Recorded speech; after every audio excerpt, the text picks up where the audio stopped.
Hello दोस्तों, और एक और नई वीडियो में आपका स्वागत है। और आज की वीडियो में हम देख रहे हैं बिटकॉइन की हैश के बारे में, हैश रेट भी कहते हैं जिसको। और ये फाइनली गिरनी स्टार्ट हो गई है। आप देख सकते हो यहाँ पे बिटकॉइन की हैश रेट गिरनी स्टार्ट हो गई है। तो क्या मतलब है इसका कि हैश रेट अगर गिर रही है तो क्यों, किस रीज़न से गिर रही है, और क्या होगा अगर हैश रेट गिर जाती है, और क्या प्राइस के ऊपर इफेक्ट पड़ेगा अगर हैश रेट और गिरती है। क्या इसका इफेक्ट प्राइस पे पड़ेगा या नहीं पड़ेगा, क्योंकि बिटकॉइन का प्राइस ऑलरेडी काफ़ी डिप में चल रहा है। तो क्या हैश रेट गिरने से क्या प्राइस में भी हम एक्शन देख सकते हैं, तो इसके बारे में डिस्कस करेंगे इस वीडियो में।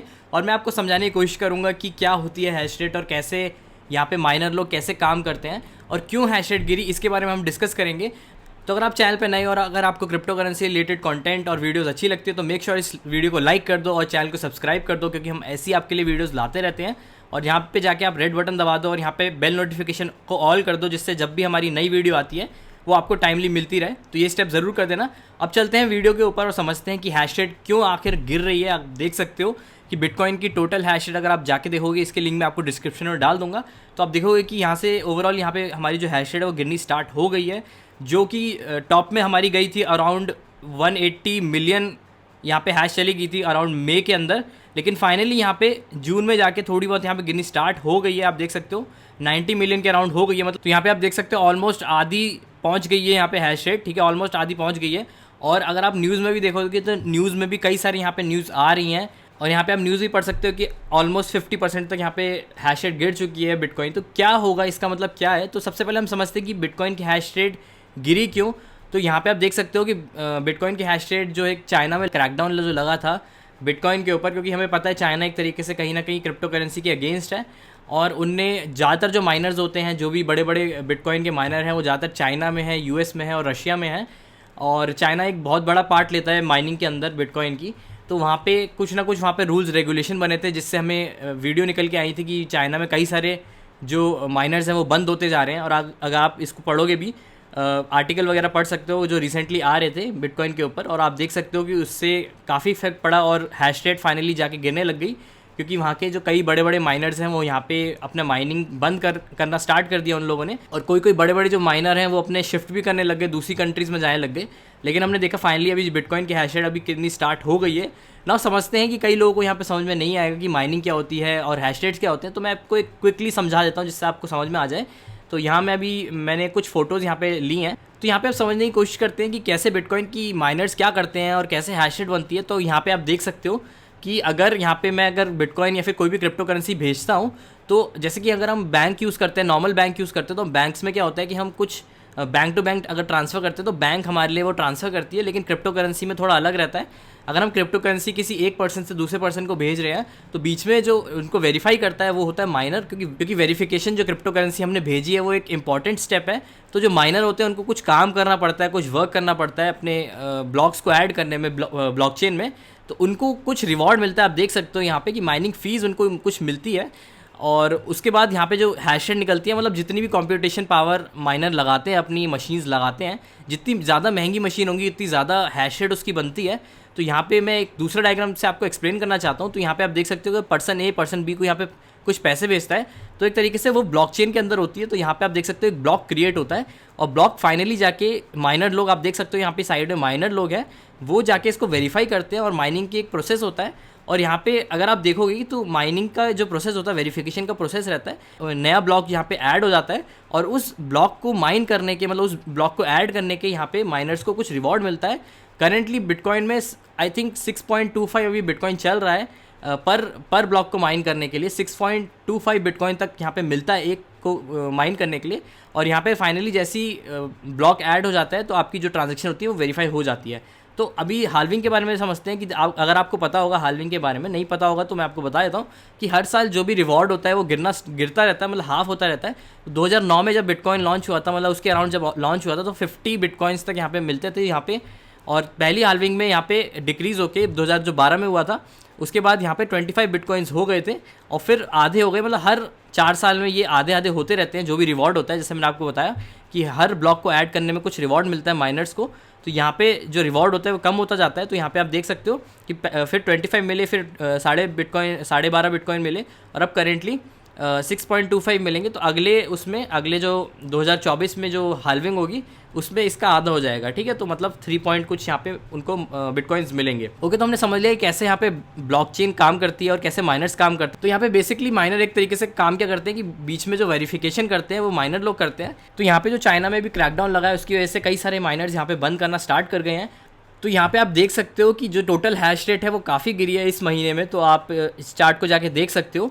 और डिफ़िकल्टी जो होती है बेसिकली क्या होती है कि जितने माइनर्स बढ़ते हैं उतनी ज़्यादा डिफ़िकल्टी बढ़नी स्टार्ट हो जाती है। डिफ़िकल्टी का मतलब ये है कि सिंगल ब्लॉक को माइन करने के लिए कितनी यहाँ पे डिफ़िकल्टी है, मतलब जितने ज़्यादा माइनर एक साथ काम करेंगे उतनी ज़्यादा हमारी मेहनत ज़्यादा करनी पड़ेगी, मतलब डिफ़िकल्टी और बढ़ जाएगी। तो डिफ़िकल्टी भी एक तरीके से टर्म रहता है। तो अगर आप नेटवर्क डिफ़िकल्टी देखोगे वो भी काफ़ी गिरी है यहाँ पे।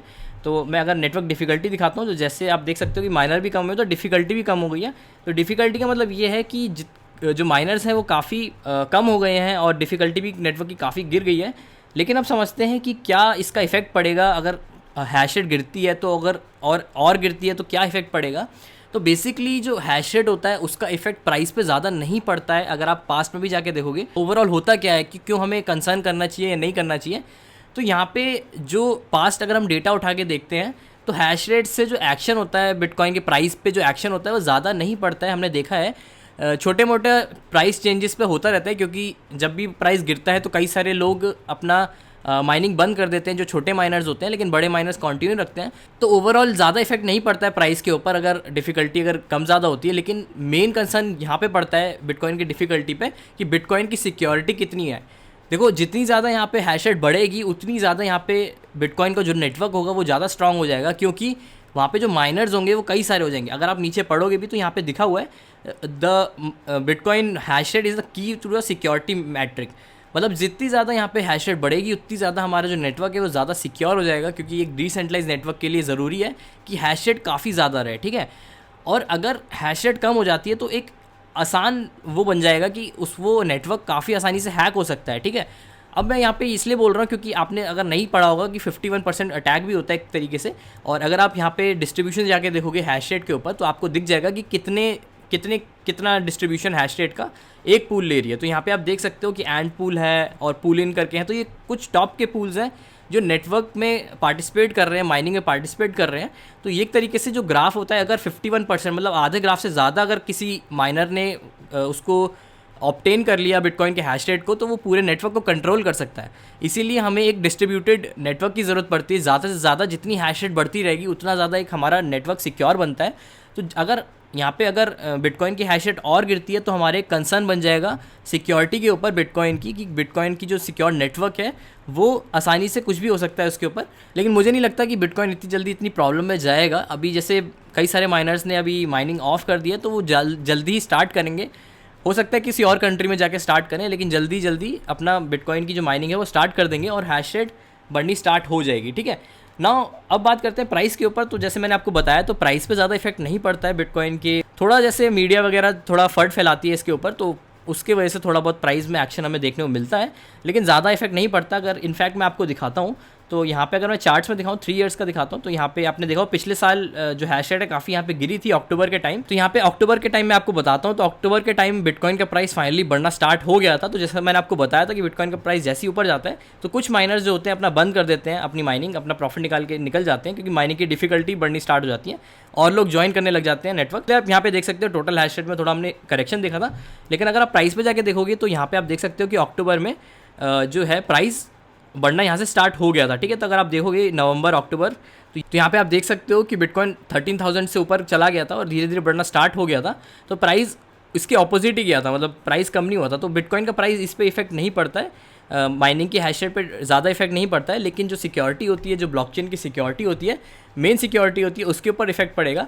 ट्रांजैक्शंस वगैरह ज़्यादा डिले नहीं होंगी क्योंकि माइनर्स इनफ हैं, काफ़ी है हमारे पास। तो ये सब चीज़ें थी जो मैंने आपको बताई। आई होप यहाँ पे आपको समझ में आया होगा कि हैश रेट से क्या रिलेशन हम बना सकते हैं सिक्योरिटी के ऊपर बिटकॉइन की, और क्या हम रिलेशन बना सकते हैं प्राइस के ऊपर। अब मेरे को कमेंट करके ज़रूर बताना कि क्या आपको इस वीडियो से सीखने को मिला, और मेरे को कमेंट में ज़रूर बताना अगर आपके कोई भी क्वेश्चंस वगैरह रहते हैं तो मेक श्योर आप कमेंट में ज़रूर डालना। और इस वीडियो को जाने से पहले लाइक कर देना और चैनल को सब्सक्राइब कर देना, क्योंकि हम ऐसी वीडियोज़ आपके लिए लाते रहते हैं ब्लॉकचेन रिलेटेड कंटेंट, जिससे आप डे टू डे लर्न करते रहो ब्लॉकचेन के अंदर और क्रिप्टो करेंसी के अंदर क्या क्या चल रहा है। तो आई होप ये वीडियो आपको समझ में आई होगी, आपको कई सारी चीज़ें यहाँ पे समझ में आई होंगी। तो मिलते हैं नेक्स्ट टाइम